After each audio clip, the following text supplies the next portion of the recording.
Spencer Steger Elmore is on the line. Good morning, Spencer. Good morning, Spence.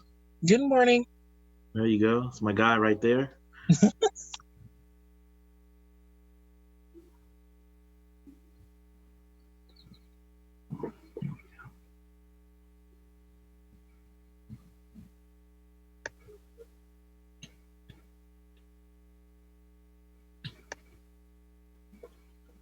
Mr. Jody Campbell is on the line. I've promoted Mr. Campbell to a panelist. Good morning, Mr. Campbell.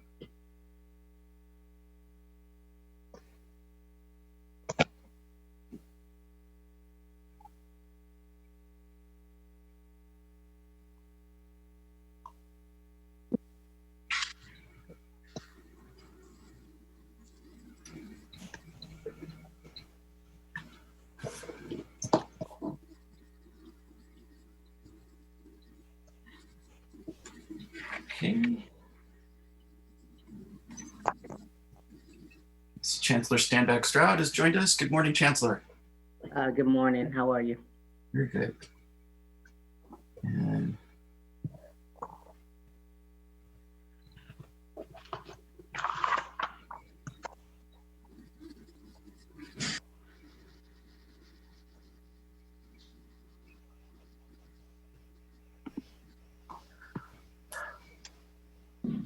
all right, I have 10 o'clock. My name is Mark Johnson. I'm the head of marketing, communications, and public relations at Peralta Community College. Welcome to our meeting today. Just a few housekeeping elements, and then I'll turn it over to Dr. David Johnson, your host for today. We'll have an opportunity for discussion at the latter part of today's meeting. I'll be monitoring the chat and the Q&A so that we can get your questions addressed and discussed.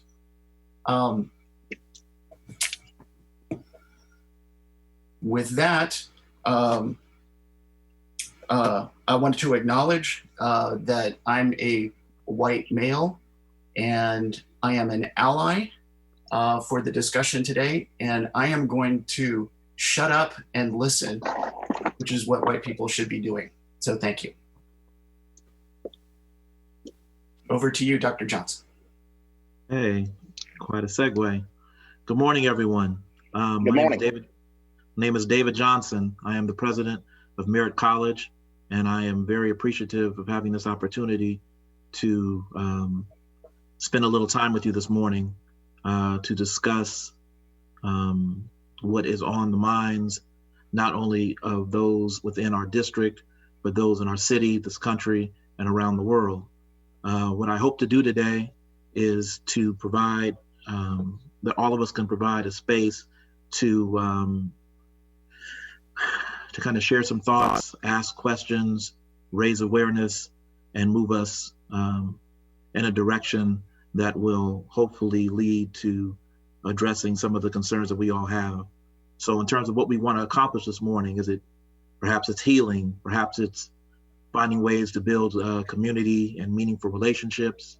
It could be strategic priorities within an effective and dynamic framework. It might even be just instilling some hope. So what I'm going to do is I'm going to go through, you see the agenda on the screen.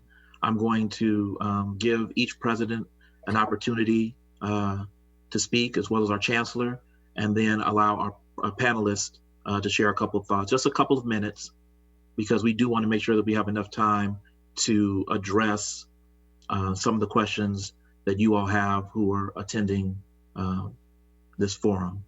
So let's start with our chancellor. And I also need to thank her for providing the space and this opportunity, whether it be cathartic, whether it be constructive, whether it be provocative.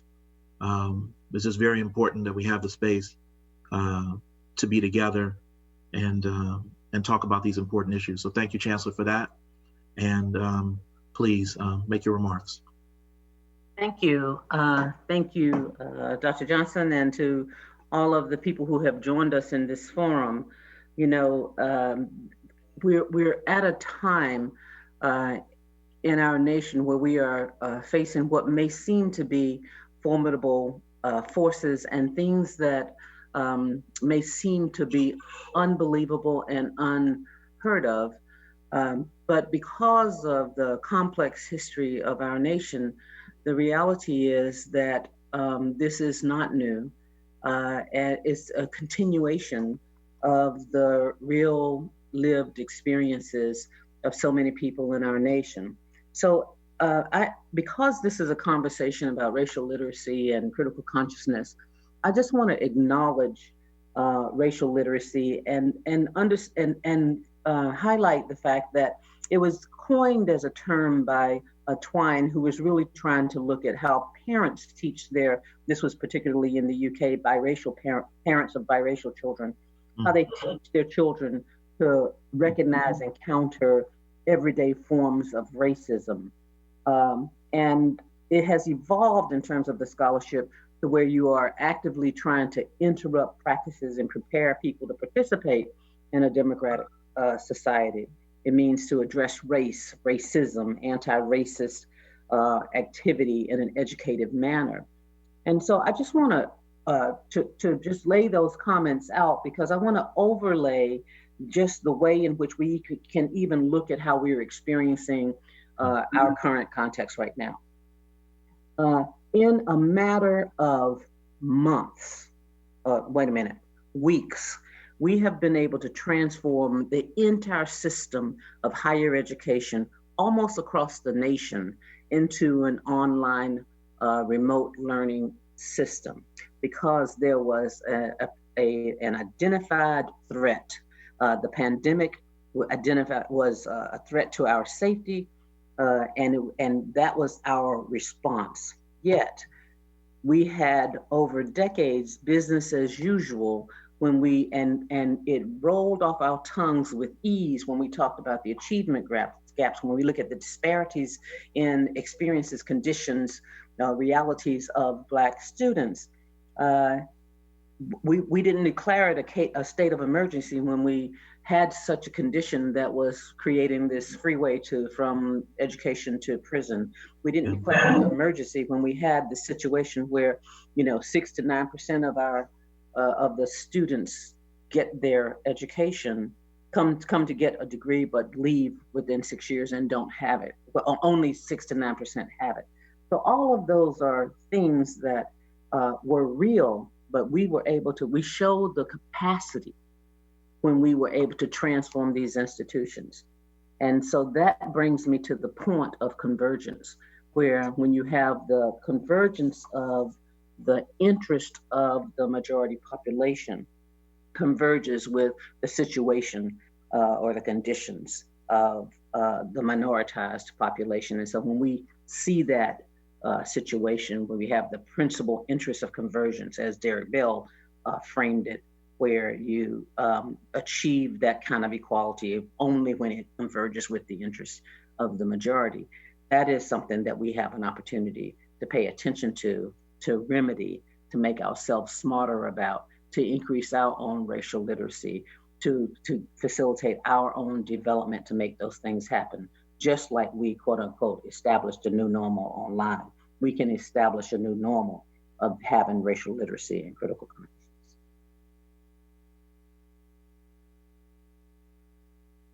You're muted. Sorry about that. Thank you. I appreciate those remarks and the context. Dr. Garcia, would you like to say a couple words? Yes, thank you, Dr. Johnson, colleagues that are on the panel and those that are joining us. I have a lot of emotions, and I feel that for the past week, I have cycled from sheer outrage to disappointment, to shame, to alliance and solidarity and action, and back to being enraged and angry. And I am not African American, and I recognize that though I identify as a woman of color, I identify as a queer woman of color, Chicana, that though aggressions and discriminatory practices have been placed upon me, my family, my community, that is not the point right now, Rasa. Right? The point right now is that we need to center Blackness, and we need to actively choose to be an ally, and that means it's an action. Choose to be anti-racist in our language, in our actions, in our words, and that doesn't mean that we're always going to get it right. I know I definitely don't. I have the humility to know that I definitely don't get it right, but that I feel like what's being called upon us is that we have to show up in these spaces and not be afraid to hear and acknowledge truth, experience, and facts. And one of the pieces I've been spending a lot of time reading Dr. Ibram Kendi and Bell Hooks. These are these two authors, amazing scholars that I have been reading these days. And one thing that has been made clear to me is that as CEO of Berkeley City College, CEO stands for Chief Equity Officer. That at the core of everything that we are doing, from teaching and learning and community engagement and support and development and community building, is in fact about issues of racial justice and equity. And so one of the pieces that has been helpful to me as I have been participating in discussions across the state and with amazing colleagues is that I can't absolve that I am now in a position where I can help provide guidance and space so that we can address the anti-racist policies that permeate our institutions, because that is where that center of power comes in. That is where a lot of our shared governance comes in. That's where a lot of those different components come in. And so I'm looking forward to the actionable part of the work, but slowing down enough to offer space to say that I am choosing to be an ally, that I am choosing to not walk away, that solidarity means that an injustice to one of my brothers and sisters is an injustice to all of us. And with that, I will stop. I feel like there have been a lot of discussions and I want to be respectful of the time with the rest of my colleagues. So thank you very much for the opportunity. Thank you so much, Angelica. Dr. Karras, COA. All right. So thank you very much, and good morning, everyone. I'm Tim Karras, president at COA, and just building on what's already being said, I think we're all, just as communities, shocked and processing. And what the tragic part is we're shocked, but this has been ongoing for decades or centuries. And it's time to get out of the shock mode and make systematic changes to our educational system and confront inequities and injustice straight on. This last week, it's been very hard for everyone, and I recognize that. As a gay white male, I stand by my Black brothers and sisters just to say, enough is enough. This is ridiculous, and it upsets me tremendously. And anything I can do in my agency to make a change, I'm committed to, and I'm committed for myself personally, and then as president of COA for our college to move forward. Part of critical consciousness is for me, as a white male, to actually reflect on my political agency, my privilege, and how I can make change. And that's critical to this discussion. And I have to own that. No one else can own that for me as a gay white male. I have to own that for myself and move it forward. Racism in all its forms should never be tolerated in our society, in our colleges. And it's tragic that it unfortunately is at this moment in time.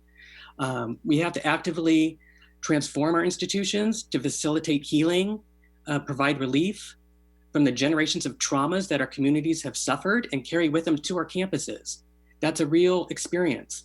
And learning today is the first, I think, step we'll be taking of critical theories and concepts that some of us might have had in doctoral programs and things like that, which is a benefit, but might be new to others, is those can be applied to equip us with tools to actually confront racial inequity and make changes. And that's what that critical race theory helps us do. I just want to give time for the panelists and actually discussion and not talk to anyone, but people, if anyone wants to reach out to me, they can email me. I'm here for you. Thank you. Thank you, Tim. I appreciate that. Laney College, Jamil, Dr. Gilkerson.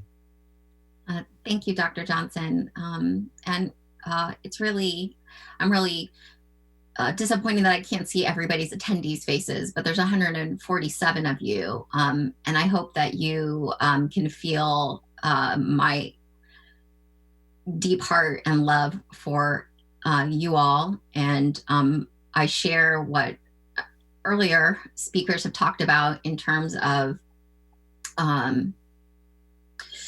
the anger and the pain that we are feeling as communities. But I think I wanted to just call out, and I hope folks will take a second, really probably best articulates my feelings is the letter that I wrote to the Laney College community, and certainly the one we wrote as an executive team.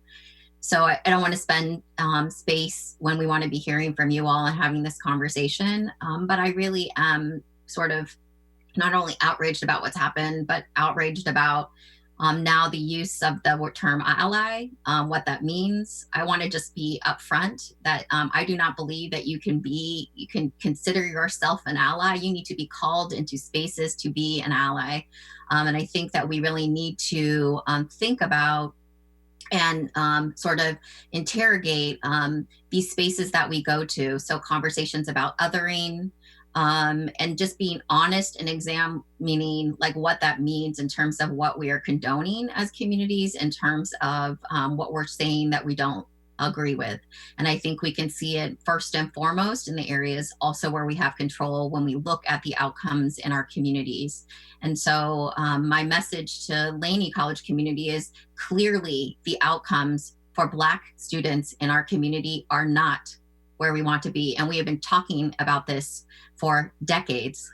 And so I just encourage us to take responsibility and action in the places that we can. And that ally, again, is the thing that you get called into, and you earn that term by the work that you do and not by saying it alone. And so I join you in listening and learning and being part of these spaces. So thank you all for joining us today.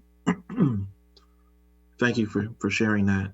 Just with regard, I'm going to keep my remarks very short for Merritt College. The thing that I think has brought this in this sharp focus for me, like many of my friends and family members, not necessarily a shock, right? I mean, we spend time telling our own stories about interactions. I think the thing that maybe hit me hardest is, and I share this with a couple of people, I have 6-year-old twins and they pay attention. And at first I was very upset with a particular family member who was running CNN on a loop, and having to have my 2 6-year-olds come into my room with stuffed animals and toys in their hand, asking, Daddy, why did that man have his knee on the other man's neck? And being able to kind of, well, because they thought the man did something bad. Well, did he do something bad? Well, we don't know. That whole conversation, it was just very, I mean, that's the conversations, unfortunately, that we have to have. And it's just profoundly dispiriting to be at this place over and over and over and over and over again. So, I mean, that's not a news flash for anyone, but I just wanted to share that. So we have, I want to jump before we get into our faculty speak. I want to give Spencer an opportunity to speak if you feel comfortable doing that, Spencer, as the student voice. Yeah. So I wanted to first acknowledge all the students, especially everybody who's on the chat. I know this has been, we have gone through a lot. And I think my expression has experienced a lot. It's just in the past year, we've gone through a lot. And I know a lot of students, especially people of color who go into the Peralta district, there's so many things we have to prove and feel like we need to prove to society in order to just be a student. I can just imagine right now, and I already acknowledged the pain with one of my friends telling me they have 4 of their friends in the ICU because of all the protesting that's happening. But this is a lot. I think and I've been really going through my head to figure out what's been bugging me a lot about, except for the obvious that's been bugging me about the case, what started all of this. And I'm thinking that what's really been bugging me is that we forget, or the society as a whole keeps on forgetting that we all are people. And it just seems like we are so easy to just play the race card, play the card of separating us and finding ways to divide us, that we keep on having to find and not really finding ways to really find to put us together. And I think this is the time that we really have to think about what we can do as a collective. We've done so many things to be able to be strong, especially as students, especially as faculty, that we need to find a way to use the power we have as a collective to just make sure that this right this wrong that's been happening to us for centuries. This is not new. This is not something that has been blatantly put in our face, but right now this issue is put into our face, and we need to figure out how we're going to be able to solve this and resolve this with all of us together. And I think right now, this is a perfect time to even try to find some solutions. If you weren't a part of it, join now. I'm not going to blame anybody who hasn't been able to put this in their faces, because this is something that they haven't, unless you have firsthand knowledge, you don't really have a lot of knowledge about this. I don't expect people to know a lot about it, but I expect people to try to be educated. Try to know and try to learn about what your friends have been experiencing, what people of color have experienced all their lives. Try to understand why this is a massive issue, and then that's all you can do, is at least learn from this experience and see what you can do to help make a difference. You don't have to be on the front lines to make a difference. You have your social media. You have so many platforms that are available to you. So please don't feel useless. And I want to make sure that every student who hears this don't feel like you don't have any kind of voice. Your voice is important. What you say is important. What you share is important. And how you conduct yourself, because we, our students, have a lot of power. So know that you are important, and know that we are here to support you. Especially as a graduate myself, know that I'm here to support you as a Peralta student. All right. A smile on my face, Spencer. Okay. So I just want to run through, because I know I want to leave plenty of time for questions in the chat. I want to give the faculty on the line an opportunity to say a couple things. Got Jody Campbell, we got Ms. Vasquez, we got Jason, we got Lawrence Van Hook on the line. So if you could just say a couple of words, each of you, and then we'll maybe get into some of the questions from the chat. I think that would be good. So I'm gonna go with Jason Seals, my guy. Give thanks. I'm actually teaching AFRAM 19, Racism in America, this summer. And it's really interesting because I started teaching this class at Merritt 13 years ago. And every year, the content has evolved. And it's more relevant in this moment for certain people because of the circumstances, but it's always been relevant. And so I wanted to just offer a little historical context, like thinking about how do we get here? And I think it's important that like we think about the US Constitution and how it's described people's social and political status in America. And think about something like the Dred Scott case, where the Dred Scott case basically said that regardless if an African person was free or not, there was not a white man that had to acknowledge his or her rights. When you think about that case, it gets us to what Joe Fagan talks about, which is the white racial frame. The white racial frame creates these feelings, these emotions, these narratives about people outside of the white community. And we know there's a legacy of seeing people of African ancestry as less than, animals, savage, aggressive. So if you think about, you know, Rodney King, when that took place, they talked about he had animal-like strength. You know, you think about the Michael Brown case. One of the officers testified that he had Incredible Hulk-like strength. Now, me being facetious, I'm thinking, okay, we're talking about a canary. You know, when you say animal-like strength, and when you say, you know, someone has, you know, Incredible Hulk-like, this is a fictitious character. None of us know that to be true, right? That all said, I just think it's important we understand that there is certain ideas that permeate in the society that has created some of the norms right now. And I think because of the white racial frame, anti-Blackness is normalized. I think everyone, those that identify as being allies, I appreciate what Tamil spoke about, but those that identify as being allies, those that want to be allies, our white colleagues, I think all people need to examine their anti-Blackness. It is very normalized in America. We hear people saying stuff like thug and criminal, and you know, I'm not the brightest person in the world, but I think I know what those things mean. So I'm always paying attention. And I think if we go back, you know, the race riot started in 1820. This is pre, you know, end of slavery. And so we saw a lot of people, abolitionists, that stood up and wanted to make change. And so we can look at race riots going back from the 1820s to 1906 in Atlanta, 1908 in Springfield, 1917 in St. Louis, 1917 in Houston, 1919 in Chicago, 1921 in Tulsa, 1923 in Rosewood. There's a history of rebellion. There's a history of resistance. And I want to make sure the narrative doesn't get shifted to this thing of looting or this thing of damaged property. I want to be clear. There has never been African people looting or rebelling or resisting without there being white harm done to Africans first. But yet something as irrational and harmful and traumatic as racism, people want a rational response.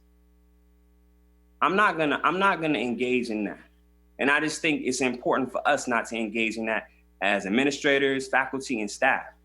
And you know, there's so much to be said, and I don't want to hold up the space, but I do want to say that, like, if we go back to Amadou Diallo, he was shot 41 times in 1999. You know, we can go Rodney King, you know, so these incidents are very normal. The Black Panther Party, you know, when I'm a faculty at Merritt, the Black Panther Party self-defense came about because of police brutality. So for me, this is a life commitment.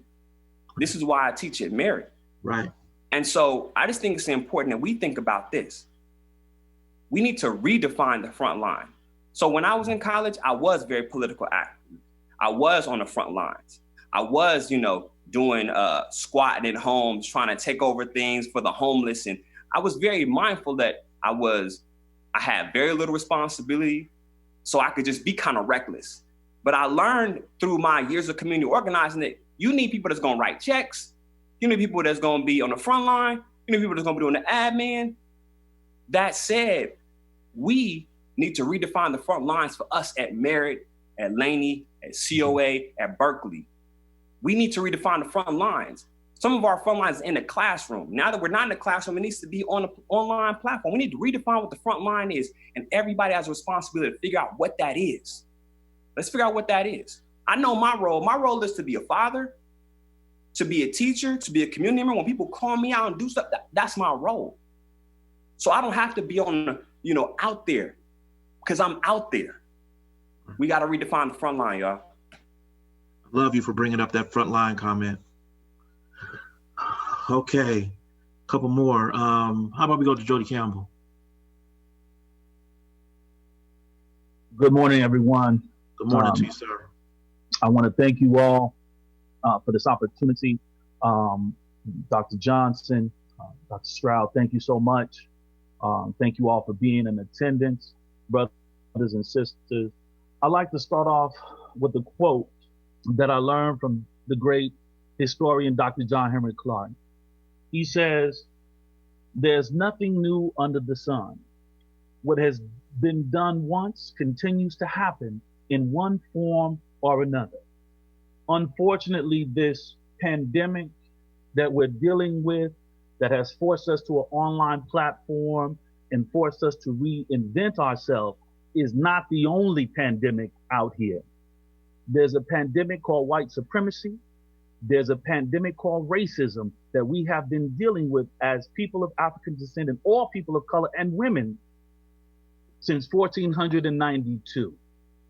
So I also want to look at a quote when we ask, what's happening in our community? Why is this happening? It's nothing new, but change is on the horizon. And the young people, I'm so proud of you.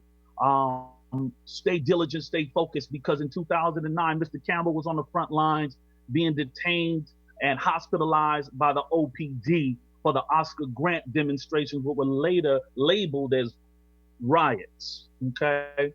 So young people, stay vigilant, stay encouraged, because you are part of this change. Let me restate that you are the change that this world needs. And I'm so proud of you. And as faculty members, we must support these young people in this struggle that has been occurring since 1492, when they told us a lie, a bald-faced lie, that Columbus sailed the ocean blue and discovered America. There were people already here, but they experienced the pandemic of racism as well.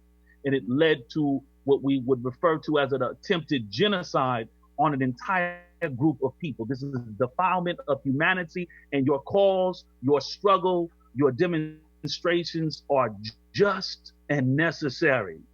Ralph Ellison wrote, "I am invisible, understand, because people simply refuse to see me."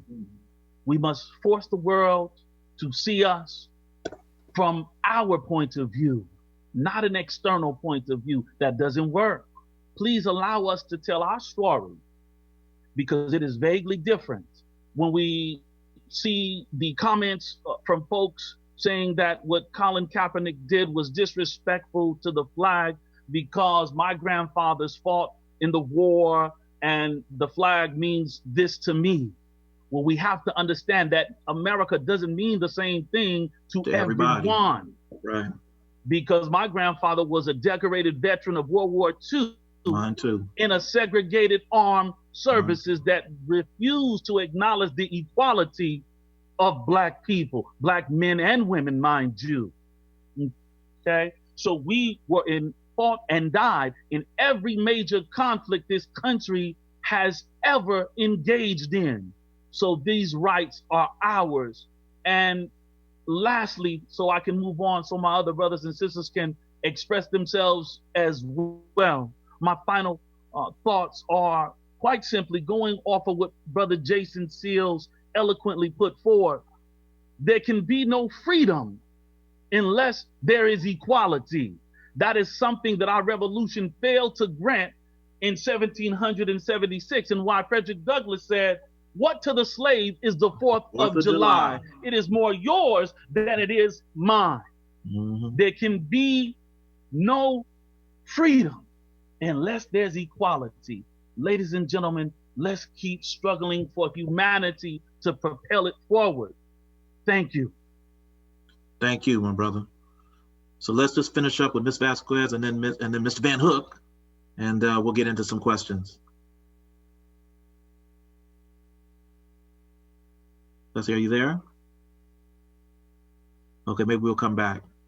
All right, Pastor. Now, why do you have to start off by saying pastor? Let me just first of all say thank you so very much for this forum. Thank you, Chancellor. Thank you, President Johnson, and to the presidents and to the academic Peralta system. I want to start off by saying I don't want us to lose sight of what the Chancellor opened up with. It took us a matter of moments to shift because we had to. So this is not a lack of capacity. We have the capacity to make the difference. And so I want to talk about a couple things. Number one, I want to say that because this country is about capitalism, we cannot negate the fact that it's built on the backs of something and somebody.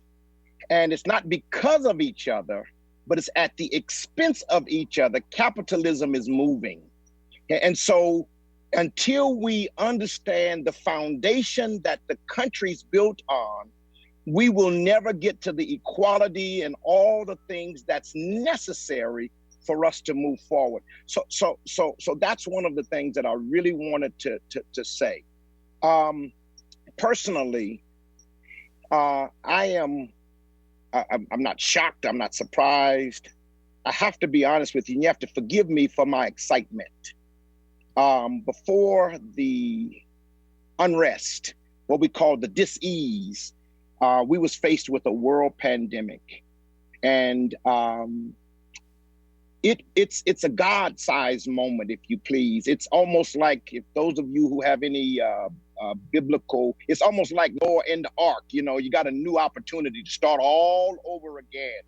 And so this moment is a major moment in time for us to rethink and reshape how we look at the future. And so it's so very important for us to continue to take this moment, not in depression, but a moment in time whereby we can define what is and then proceed to our future.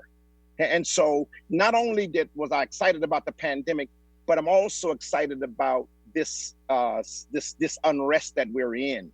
I too am a father of 3 boys, and fortunately I've been able to raise my boys. One of my boys just graduated from Columbia University with a master's degree, and he did not have a ceremony this year. And he came and said how sad he was. And I had to really say to him, son, listen, don't take this personally. The world didn't get a chance to do it. Not just you. So you need to spend time on preparing yourself for when we come back online, that you have positioned yourself to talk about how will you live out the rest of your life. There's no time to be depressed, but I understand the oppression of the circumstances. But we need to begin to consider our reality for what it is, and immediately talk about not what could be, but what is. And then move to our future based upon our current reality. The third thing I wanted to talk about, and I would be remiss if I didn't bring up my faith tradition. And that's my foundation. That's the reason why I don't see this as a downfall, but I see this as a major opportunity. For those of you who have any kind of faith tradition, this is not something that's a surprise to us. We know that because of mankind, we will constantly use each other to step on as stepping stones and build on each other, as opposed to stepping on us because of each other or using us because of each other. So our faith literally talks about our future. And when there is equality in the American country, when the beloved community, Dr. Martin Luther King talks about, when all of us can be conscious enough to make choices of our own. And I too have just completed a class of AFRAM 19 up at Merit, Racism in America, which there's no shortage of content for sure. But literally, we were able to empower the students, not how to live in the pain of what we're experiencing, but how to diagnose it from a historical perspective and to make decisions based upon our reality. And so we must be clear that from a faith perspective, I have nothing but hope for our future. Our reality is not going to change because I don't like it. And so we must, as an academic academy, be able to bring our best mind forward and take our historical data, take the things that we have already experienced and use them as best practices as we plan for our future. I'm in the community, and I've been on several meetings. The mayor called me and wanted me to stand behind in the background on the decision to do a curfew.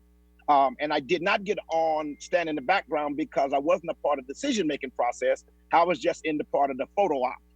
And I'm a faith person, so I don't want to cuss because that might be a separation for some of you. But we have to be clear. We have to be really clear about where we sit. We're in the academy. We need our best minds to come forward. We need to be able to use the history data, the psychoanalysis. We need to be able to do that so that we can control what we're about to do moving forward. I come from the faith end, where we talk about the visible versus the uninvisible. This is a invisible enemy called COVID. But number 45 has tried to make it a visible enemy when he reduces it, as Brother Seals has said, to looting and rioting. So now we're going to shift the narrative from life to looting and rioting. That cannot be the narrative. And so the academy must speak truth to power. We have the ability to use the think tank system. We should be sending out our best practices based upon history, based upon the think tank, based upon the scholarship. We have that narrative, we have that history. And so it is imperative for us to use our academic academy to make sure we inform the world. I do it from the faith perspective. I was on, and I don't want to call any of the faith leaders names, but the biggest faith leaders in this community, I'm a group of a part of. I used to be the leader of that group. They were on the phone saying, what are we going to do? So they wanted to do a rally. They wanted to do a protest. They wanted to do something because it's rumored that the faith community has no voice and nobody's listening. And so we really talked about, so how do we get a voice? And the people that we want to talk to, they're the people in our congregations. They're the people that we have access to. And so this is the last thing that I wanted to ask us. I have so much that I want to say, but the question is, what are you willing to sacrifice for the change you really want to seek for? What is there cannot be transformational change without sacrifice. The question is, what are we willing to sacrifice? So the brilliance in my tradition of faith, and I don't want to make the clergy bad, but the clergy is just like some of the rest of us who've become comfortable with our positions of power. And we cannot remain comfortable if we seek transformative change for equality. Right. And so, as Brother Seals and others have said in their comments, we must be willing to show up and redefine the front lines and be clear about what that is so that we can inform the people who feel like they're hopeless, who feel like there is no answers, who feel like the only thing that they can do is become emotional. And what I like to call it is we must show up as adults. We cannot show up as children. And so I'm hoping that this is the beginning for us from an academic, the academy's perspective in informing, especially our community and abroad, on what we should do based upon history, data, professionalism, and the areas of our expertise. That's a great segue. Thank you so much. That's a great segue. Because I'm looking at some of the, and I may not be able to get to all of them. I was going to ask a couple of questions, but I think that they're really encapsulated by some of the things in the chat. So let me just try to synthesize some of that. One of the questions that was asked is, I'll just kind of, again, synthesize it. How will the district office work with colleges to address institutional racism in our own institutions? And how do we infuse anti-racist curriculum in Peralta, given what we currently teach?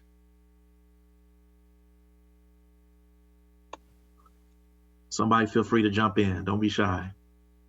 David, I don't mind having taking an attempt at trying to answer that question. Thank you, Chancellor. So the first thing I want to say is that I recognize it as all of our responsibilities. And that's one of the things that's really interesting is that we do see, I think that there are a number of factors that have to be taken in consideration. When you ask how what is the district office prepared to do, I think that is absolutely correct to say, to imply then that it matters, that leadership matters. And that you use your positions in leadership in order to be able to move agendas, transform institutions, make changes, push up against some of the systems that maintain status quo. So leadership does matter. And so if you ask me, how do I use my role as the chancellor, then that is, through bringing out the consciousness of this issue, calling out our racist structures that we have in place, identifying and asking for very specific information around student success and, you know, how we are, whether we are being successful in serving and teaching, you know, consistently particular groups of students, instead of labeling them as not being successful. Instead, it's about our own success, and mobilizing the resources that allow us to make ourselves smarter, taking on the responsibility for us to develop our critical consciousness, and making it part of what would be called the normal practice, the praxis of the institution, making it part of that, expecting that that's what's incorporated in the things that we do, the work that we do, the policies we set, the every decision that you're making is grounded in an equity framework. So that's what I think that, you know, are things that the district can do. But the next thing that the district can do is call out and call on the people in the colleges to be able to take on that responsibility as well. I can't tell you how fast faculty and staff that are in administration that have different areas of responsibility will assert their primacy, will assert their expertise, will assert that they are the closest or the furthest away or the most knowledgeable about an issue and policy or students or curriculum or whatever it might be. But then when it comes to issues of becoming racially literate, then that is where we get some humility and address and indicate that we don't have a clue, and we put the responsibility on somebody else to make us smart about those things. Well, that responsibility is also on us. So we have to stop leaving it to others to make us smarter about race and racism and anti-racist things that we can do and be and make happen. I think that's an important thing. So do understand, I can remember that when I was a president at another college, I was in a cabinet meeting and the chancellor was saying something, and I made a statement and identified the racial dynamics that were involved. And you know, this chancellor, tall white male, you know, really, really, I enjoyed working with and for him. You know, he really contributed to and learned from me in many ways around issues of race. But he did say, I was explaining to him why it's not okay to say that somebody is, say that a Black man is articulate. I was explaining to him the construct around that. And he said, well, you know, Regina, not everything is about race. And I remember that in the middle of that meeting, I stuck my finger out and I said, it is always about race, right? And so my finger was really way out there like that, right? And then I looked around, all of the presidents and everybody, ain't nobody saying a word, right? They like, everybody sucked their bellies in so that the bullets would fly by, not get them. And then I realized, I had to try to figure out how to get my arm back because my arm was still stuck way out there in his face. But you know what I learned from that was, okay, you had to give me a moment to get off that high horse I was on. But 2 days passed, I didn't hear from the chancellor. I was a little bit worried, you know, like, okay, maybe that might have been too much eye of newt. And then in 2 days he called me and he said, Regina, he said, I am not a stupid man. And I want you to know that I learned something from you, and I appreciate you having the courage to call me on it. And he said he wanted to learn more and that he was making his business to learn. He wasn't leaving it up to me to teach him. And I actually really learned a lot from that as well. That was an example and a modeling of him just not coming to the Black people, asking them to teach them about how, what my lived reality is, but him taking on that responsibility, because when you want to learn about anything else, you figure it out. You know how to do research when you're interested in more things around your discipline. You know how to do research when you're interested in things that will affect your own interests, whether it's your working conditions or whether it's your pay or whether it's, whatever it might be. You know how to research that. You can create all kinds of stories and studies and, dissertations around that, but we just can't figure out how to become more racially literate. Okay, President Gilkerson, I know you wanted to jump in too.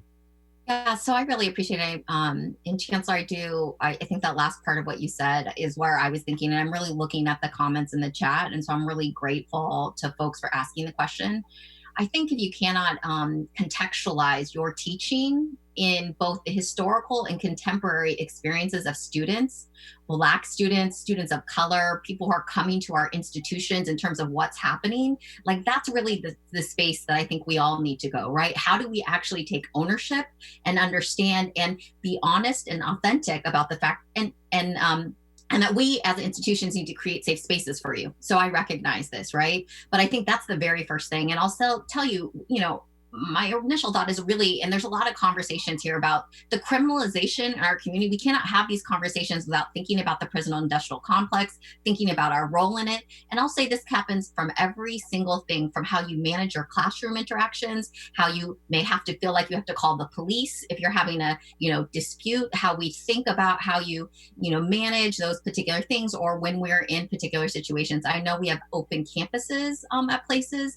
And also I see the comments in the chat as well about just sort of how are we offering resources and what are we doing and how do we defund certain things or think about other things. And I want to let you know that we are thinking about that. But I think the passivity of asking how other folks can do it is we need to begin to be thinking about like how we can do this. And so I want to just offer out that you are right. The emotional security for our students and our staff and faculty to feel like you can teach and learn here and also teach and learn for yourselves.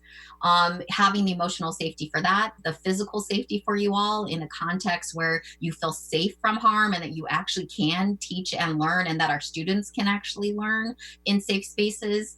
And then really just this idea around a lot of the work we're doing around basic needs security and the fact that I do see that in here as well. So I think we have to band together to be thinking about these things from the policies in which we have, the interventions that we offer, and the services that we do. And I think it doesn't require I think the leadership can come from within and the recognition can come from within as well. And thank you. Okay, here's an interesting question. One of our participants stated that the University of Minnesota and the Minneapolis Public Schools have both cut ties with the police. And so the Black Organizing Project and Oakland Education Association are both calling for complete removal of the OUSD school police. So it kind of speaks to this issue of the relationship between this district, the relationship, the attitudes, the prevailing attitudes around policing and what that relationship looks like. So what are some of our ideas about the relationship between Peralta, our respective colleges, our community, and the police and law enforcement? And I would just say that Merritt College is in a unique position given the fact that we have an administration of justice program and we have 4 or 5 Black law enforcement officers who are instructors. And we're going to have a follow-up where we have a dialogue about the relationship between law enforcement and solutions. But I think this is a good segue to that, if someone wants to address that, the relationship between Peralta, the community, and law enforcement. Well, I'd be glad to make some comments about that because we have, so first of all, I'll say that the Board of Trustees more than a year ago, when they renewed the contract for the Sheriff's Department, they asked for certain things. They asked for cultural fluency training on the part of the sheriffs. They asked for some particular things, and I can tell you that the Lieutenant Verbeck and his team followed through with those things. But they also asked us, when we're thinking about the future contracts, to think broadly and not necessarily just with traditional law enforcement. So I formed a task force for us to look at what we call the public health and safety of Peralta Community College District. It involved people on the task force that could help connect us with different people.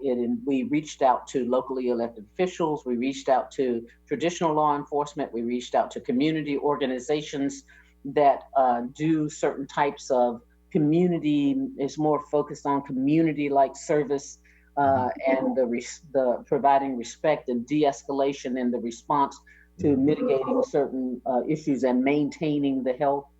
We connected to the formerly incarcerated community through the Restoring Our Community program at Laney College. We did surveys. We did a survey to get to students throughout the district. We used survey data from 2017 to get the students' perspective and experience with law enforcement, as well as faculty and staff. And that was in both of those surveys. We reached out to community organizations and affinity groups, the Peralta African American Association, the Martin Luther King Foundation, some intersections of identity. For an example, with Paul, we also have a member of the NAACP board. So we reached out to the mental health community and the CAHOOTS program, which looks at how you first respond and not send necessarily an armed response for what might need to be a mental health or social service response to de-escalate. So all of those things, and we also had a consultant who has expertise in safety strategy. All of those things came together for us to be recommending a certain model that we have in Peralta. And that model would change it from just the traditional law enforcement to have these 4 components. There would be some traditional law enforcement. There would be still some private, quote unquote, security. We would expand the student internship opportunities to more closely align it with the mission of education and opportunity. And we would incorporate an additional factor that includes community-based support, respect, service type approach. So that four-faceted approach really redefines a model for security. So we will be taking that idea to the board just as a conversation in the first meeting in June, and then recommendations of contracts that in the second meeting. The other thing is that we have going out on the streets right now an RFP process that invites community-based organizations in to provide RFPs in terms of how they can be a part of this model. So it has changed considerably from just the traditional law enforcement component and a few student interns at a desk to being more multifaceted and more equity-based and founded on a framework of respect and connection to the community. Thank you. I'm sorry, someone else want to go? Go ahead, Spencer. First, Jason, because Jason had his hand up first, but I do want to speak after. Just real quickly, I think that, one, we should be mindful that police officers, their presence, their uniforms are traumatizing in general. Me, as a 42-year-old Black man, I had a gun pulled out on me, driving in my car, on my way to work. Didn't matter how many degrees I had, didn't matter where I worked. They saw a certain car, they saw a certain skin tone. That was this year. And the officer said he was afraid of me, yet I had my hands up and he had the gun out. So for me, I think it's important that we need to have all cops, they all need to receive training. Non-Black, Black, because anti-Blackness even impacts Black people, right? We need to not pretend as though that if you're a person of African ancestry, that you now see yourself being aligned with all people of African ancestry. That is not true. So being a Black cop to me does not make me feel safe. And so then I think we need to help to redefine the level of community engagement that they have. For me, they need to be doing things in the community that builds trust and relationships. So I'll say at Mary, when we have like food drives, it'd be great to have them at food drives. I mean, we need to see them in different capacities so we can have a different relationship with them. Otherwise, they're always seen as the tyrant. They're always seen as the enforcer. They're always seen as the person causing harm. And so I just think the training needs to be continual. I remember when I was in school to get my degree in counseling psychology, we took one class on diversity. And I was like, we're going to take one class? That's it? On diversity? And I just think that's how a lot of institutions and fields of studies addresses such a complex idea, right? So I'll offer that. Thank you, Jay. Appreciate it. Go ahead, Spencer. Well, I think Jason said a couple of things I wanted to say, which is that I feel like I have to talk on this part. I was a part of especially as a Merit College student and being a part of a club that was focused on administration of justice for like 3 years of my whole career in Merit. What I remember them talking about, what I feel like is important, is that the way that law enforcement is now and the way that administration of justice is now is definitely not meant for people of color. It's not built for us. It's not structured in a way that protects us. And I think in some ways that really goes beyond training, but more so it has to be a way that it needs to evolve to reflect the people that's supposed to be protecting. In a way that we have people and students, and I've seen multiple students at Merit College who are interested only to become officers, to become people in law enforcement because they want to protect people that they've seen and protect themselves on the street. So I think the important part of when it comes to policing or any kind of policing, because I don't think a lot of us need to be policed. I don't really believe in a lot of the aspect of policing as a whole, especially in definition. But I do believe in the community having the power to police their own people. And I feel like the power needs to give it back to the community. It's like Jason said, we don't really give the power to the community. We have people, even some people, especially in Oakland, we have so many cops who aren't even from Oakland policing people in Oakland. It just didn't make a lot of sense. I think when we talk about the aspect of policing, and are we trying to do anything with Peralta, or if we're trying to do anything, we have to remember that Peralta community needs to have some type of input in it, in the district, and any kind of aspect of how they want to be protected. So I think that's what I want to offer to people, is that I think we just have to remember the community needs to have some type of hold of how they want to see themselves protected. I think that's how I want to close my thoughts. Thank you. Let's go to Dr. Van Hook, and then I'm going to ask a question about, seeing a lot of questions about being allies, and I want to give Dr. Garcia an opportunity to address that. So go ahead, Dr. Van Hook. So two things. Right now, I've set up a meeting for us to have a conversation with the police, the Black Officers Association, so that we can begin to collaborate on what does our future look like. Their voices have not been heard, even though they are a part of those in blue. This is what I want to say about moving forward. And again, it has a lot to do with what I call my faith tradition. This is a consciousness of a spirit.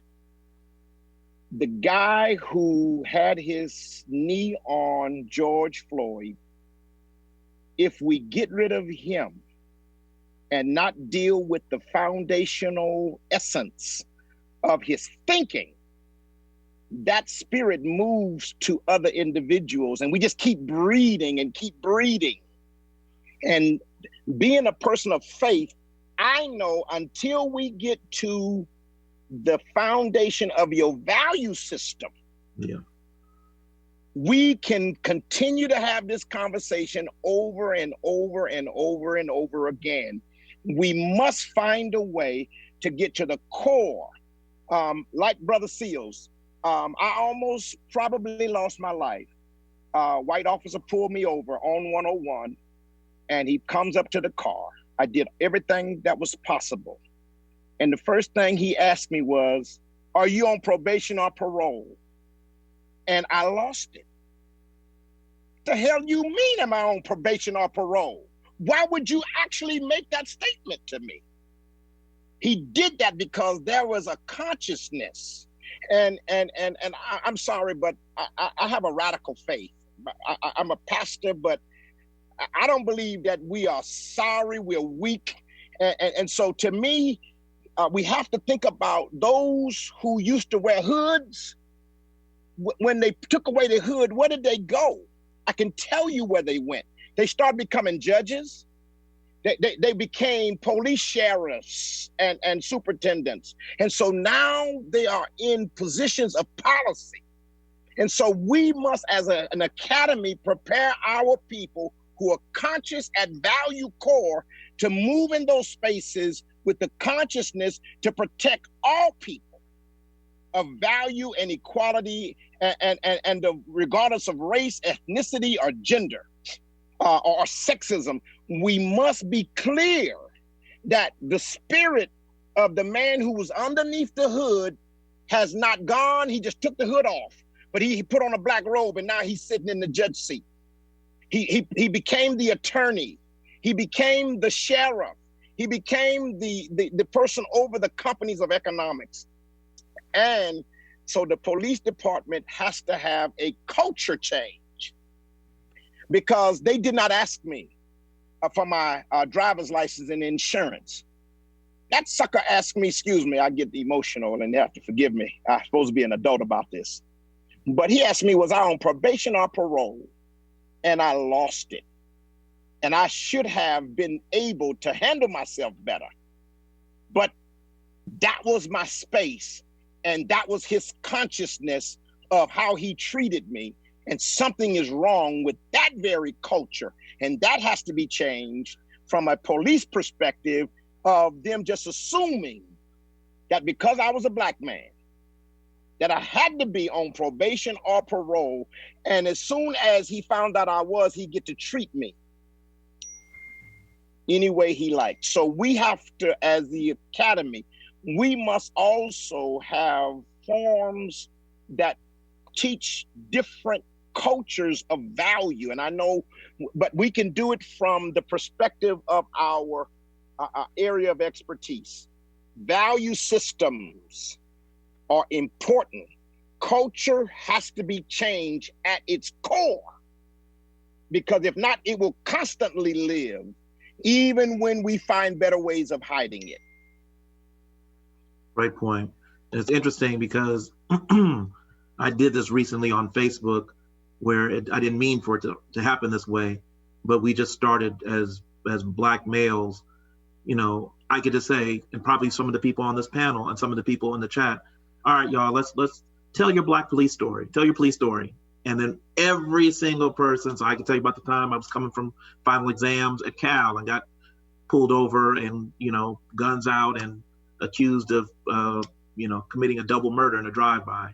You know, it's just, so everybody has the story. And the fact that that's so endemic to our experience is just, like I say, even if you can't arrest this problem away, you got to change the mindset.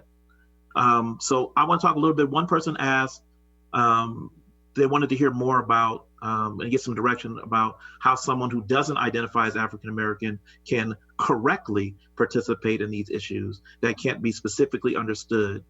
And I know sometimes there's some trepidation about how people, Tamil kind of talked about it earlier, in terms of being invited to be an ally, and ways and spaces that people can occupy in order to be supportive, but not come across as condescending or overly maudlin about the situation. So Dr. Garcia, do you have any input or thoughts about that? Sure, yes.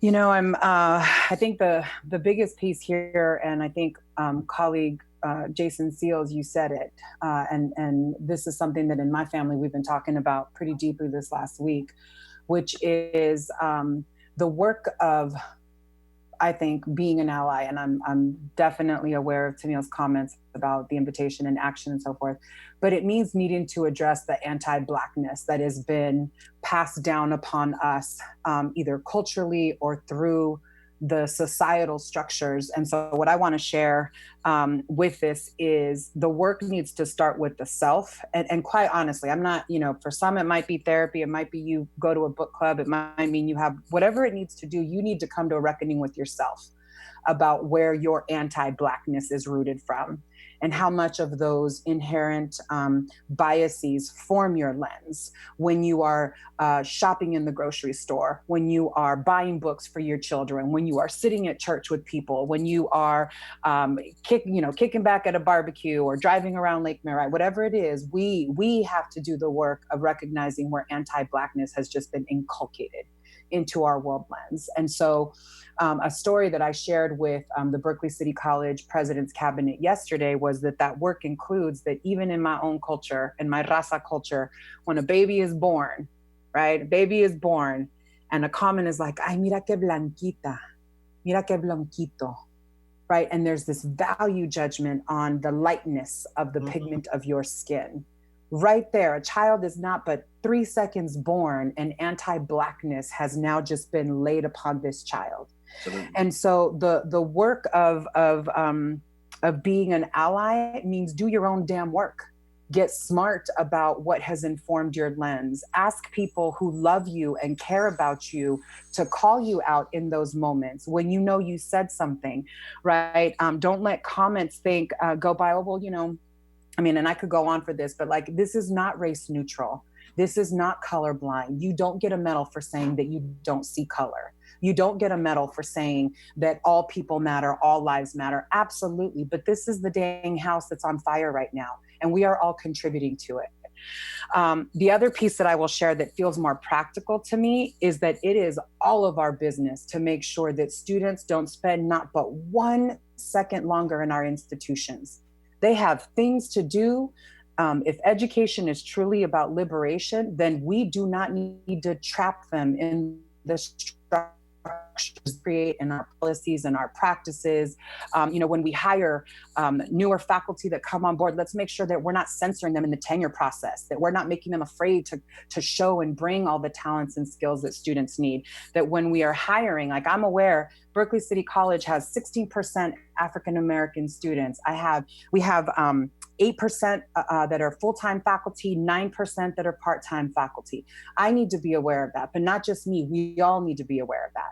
We need to be aware of the course success rates, of the completion rates, and that is everybody's business. That is not just for the faculty in the classroom or the librarians or the counseling faculty to make sure they have the right ed plan. Like it is all of our business. So the work of engaging this space, I guess if I can just come back to it, is that it starts with self and taking an honest audit of how you individually have been trained in anti-Blackness. And I think the moment that you do that, then the real work and the real authentic connections can engage in all the different spaces in which we occupy. Thank you, Dr. Garcia. I'm going to go to Jason Seals, and then Brother Campbell, I'm going to put you on the spot and ask you a question in a minute. But go ahead, Jason. Really quickly, I think it's important that people outside of the Black community spend time, as said, educating themselves, but also educating each other. As a teacher, it's my responsibility to educate all students, regardless of background, racially, culturally, social, whatever. It's my job. However, I had a student come to me one time and said, she was a person identified as being white. And she said to me, what am I supposed to do with all this information? Like, I feel guilty. I'm consumed with emotions. And I said, talk to the people that you sit with and have dinner with. Your mom, your dad, your brother, your sister. Just like as a man of African ancestry that identifies as being cis, I'm very, very clear on my role that I'm supposed to educate other men that are cis about misogyny and sexism. It's for me, it's very, very clear that white people need to educate other white folks about their privilege, anti-Blackness, and how they can cause harm. And that goes to all people that are outside the Black community. They need to really recognize like what is being carried. And if they have more knowledge, and even if they feel like they want more, they should be talking to each other to get educated. And I would say on the campus, we need learning communities. I don't take for granted that all of our faculty are knowledgeable. Like, I wonder how many faculty are on this call, to be honest. Like, I don't mean to call anybody out, but I think our faculty needs to be really, really mindful of what they're carrying, because to the point that was made earlier, there are faculty that's calling up the cops on students for various reasons that are unwarranted. So that all said, I just think that we need to be engaged in continual learning.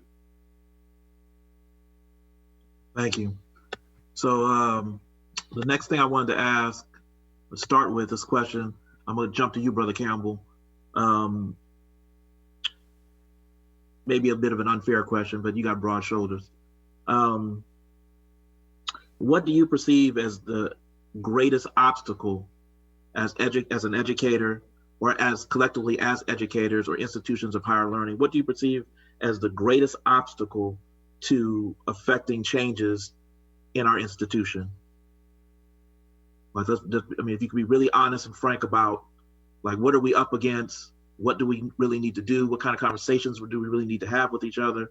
Like, what do you think are the barriers to really to affecting the change that we want to see, that we're talking about, in this forum? Yes, sir. I mean, I think, thank you for that, Brother Johnson.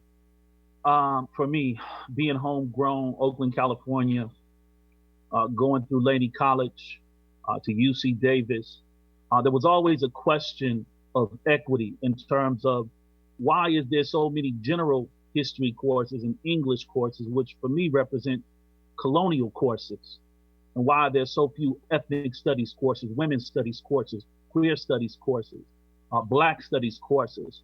And a lot of times folks are encouraged to treat Black studies and ethnic studies as an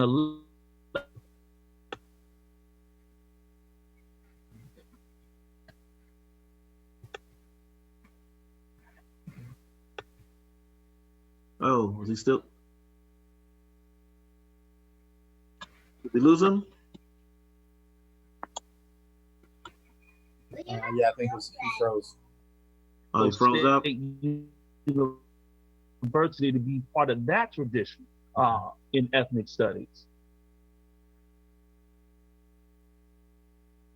Brother Campbell, we're losing you on the connectivity. Okay, we'll come back. We'll come back. David, ask him to turn his video off. Okay. Oh, he did. Okay. Yeah, perhaps if you turn the video off. Okay, we'll come back. Okay. Let me get another question. Let's see. Unless someone else. Brother Johnson. Oh, there you Brother go. Johnson, There he's back. I don't want to, brothers still experience digital divides in this new millennium. So. Okay, but no, I'm glad to have you back. For all of us that have transitioned to online instruction, the digital divide is real. Sorry about that. I didn't want to miss my opportunity. But back to that question, Brother Johnson, thank you so much. I had the opportunity to be educated at Laney Community College, and I take a lot of pride in that. And one of the things that I was taught there was that if given the opportunity to major in something, why not major in yourself? And I majored in Black Studies. And then I later went to San Francisco State, the only graduate program I applied to because it was ethnic studies. And I took a lot of pride in that, but my colleagues would be like, why are you taking that? What are you going to do with that? And the question really should have been, what can't I do with that? And I think academically, we cannot treat ethnic studies, women's studies, liberal studies as electives. They are majors and they have to be treated as such. I could not imagine being a professor without having had the Pan-Africanist conversation with Afro-Caribbean scholars and Latin scholars who inspired me. Brother Claudio Durant, who worked at Laney College, taught me a class about culture and ethnicity in a class that I'll never forget, and I always reference, is called Latin America Through Film. I'll never forget those, and they continue to inspire me to this day. So we have to live up to what we have to practice what we preach. If we're talking about equity, it has to be curriculum equity as well. We have to have ethnic studies. We have to have gender studies, and we have to have Black studies. We have to have Rasa studies. We have to have Asian American studies, and so on and so forth. We cannot continue with the Eurocentric colonial style education that elevates certain curriculums over others. So we have to stop the marginalization of academia. All right, okay. I see you, Brother Campbell. Does anybody else want to comment on that? Can I just add one piece? So Dr. Campbell, I really appreciate what you're saying. I just want to call out, and I think Professor Steele said this too, and it's not my space to share a faculty member story, certainly, but I can say as an administrator supporting programs and hiring faculty who are diverse and want to teach our students, that the curriculum also has to grow. And so I appreciated Professor Shields talking about, right, that this, like, everything is changing consistently, but we have sort of been I want to call on us to make sure that we're actually looking back at our curriculum consistently, because things are changing. And I will say, for a queer woman of color who was hired recently at Laney College, had direct experience directly from faculty of color who said you cannot add into a course outline of record this stuff on queer issues in the Black community. And so I just want you to know that this is alive and well and here. And so it needs to be talked about and addressed at every single level to get to actually what Professor Campbell and Professor Seals were talking about. And we have to be strong in being able to support that voice and those spaces in sort of safe ways, and also just stand up against it. Great. Okay, I want to ask one more question that I see is kind of permeating through the chat.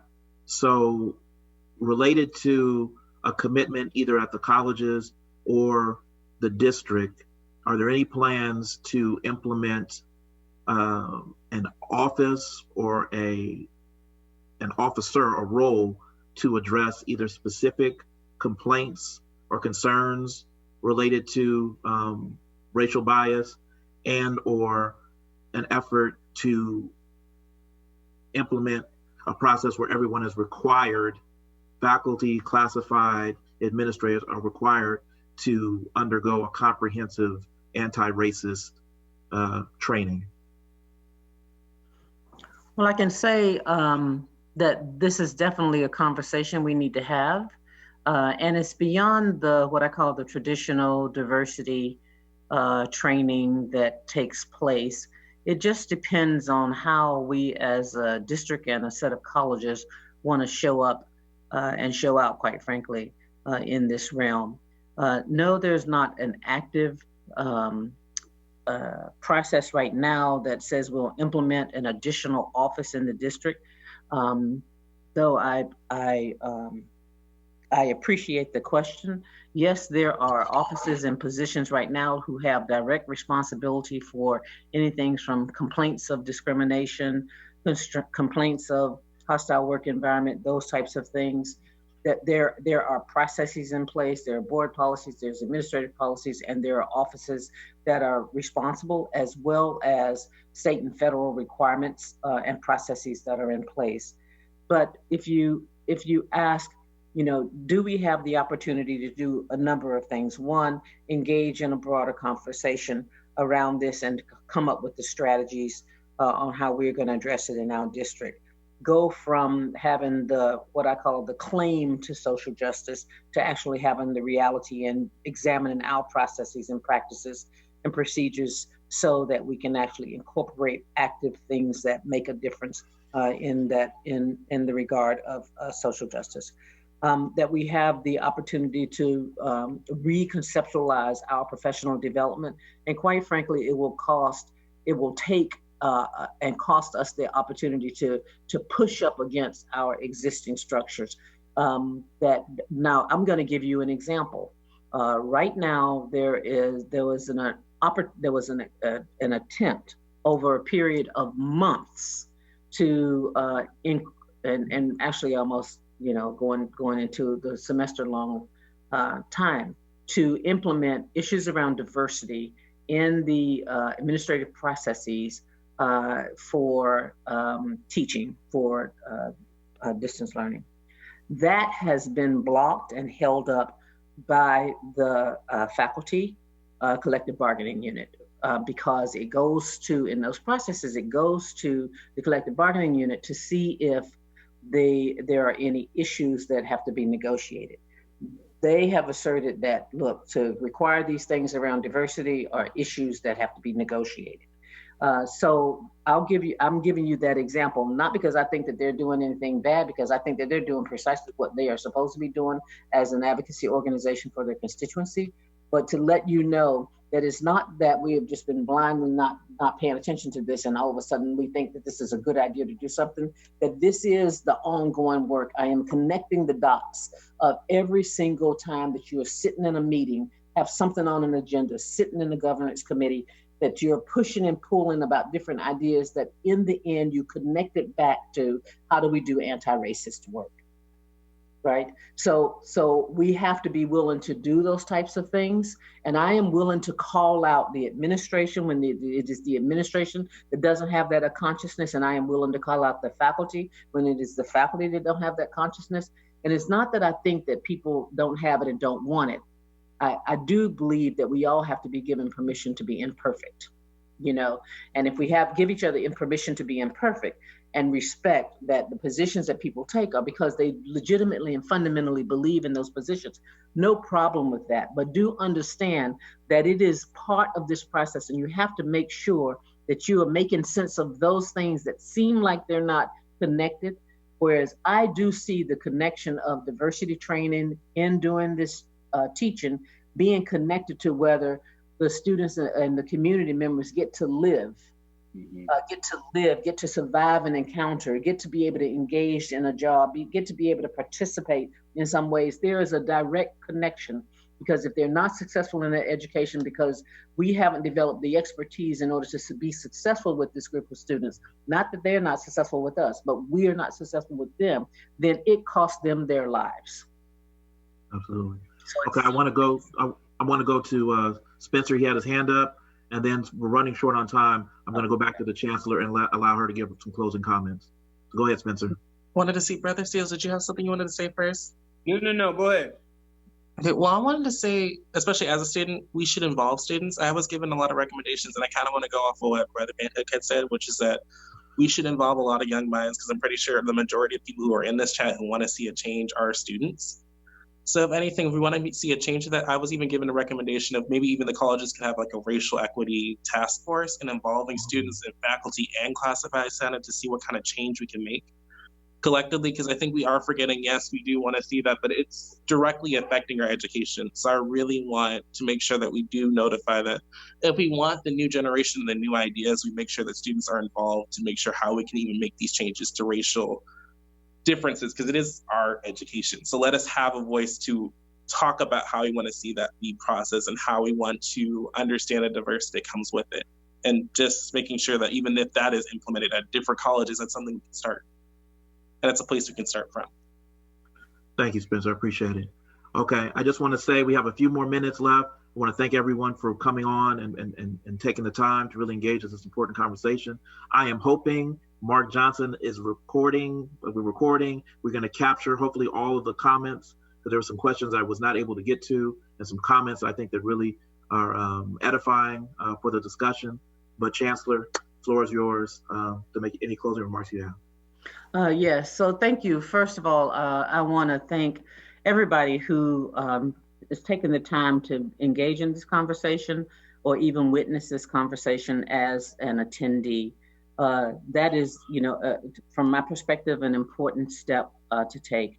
So first of all, thank you. And thank you to the people who put it together, who did the work and organized it and got all of us here now. The second thing that I want to say is that I do believe, I fundamentally believe in the importance of the Peralta Community College District and the colleges that serve this community. I do believe that it is a form of cultural and social capital that our community deserves to have access to. And there are so many situations where our community does not have the kind of capital that other communities get to enjoy. And so Peralta is a very important aspect of that. So it's important for us to show up in a way that supports the community having access to that capital. I want to call on all of us to develop do our own personal reflection and to kind of think critically around things. I put out a statement, for an example, and I called out the universal construct of white supremacy. And I talked about the fact that, Black men, women, and children were being murdered in the hands of, in the name of white supremacy and in support of white supremacy. And some of the feedback, one of the feedback things I got was that there was a faculty member who was offended because they thought that to call out white supremacy was racist in and of itself. So that what I want to say is that I want us to continue to call it out as we need to understand that that is anti-racist work, not racist work. Okay, and that when we call that out, then we look at our own roles and we figure out how we use our roles in order to make the changes and make a difference. It's going to be hard stuff. It's hard work. It's unfamiliar territory for many of us. None of us are as fluent or as racially literate as we want to be, but we can be if we want to be. So thank you so much. I appreciate it. Okay, again, thank you everyone. More to come. This isn't obviously the last conversation that we're going to have about this, but I just really do heartfelt appreciate everyone taking the time and lending their talents and perspectives to this discussion. So in the meantime, be well, take care of yourselves and your families, and we'll talk again soon. Give thanks. Appreciate you. Thank you. Thank you, everyone. Ashe. Thank you.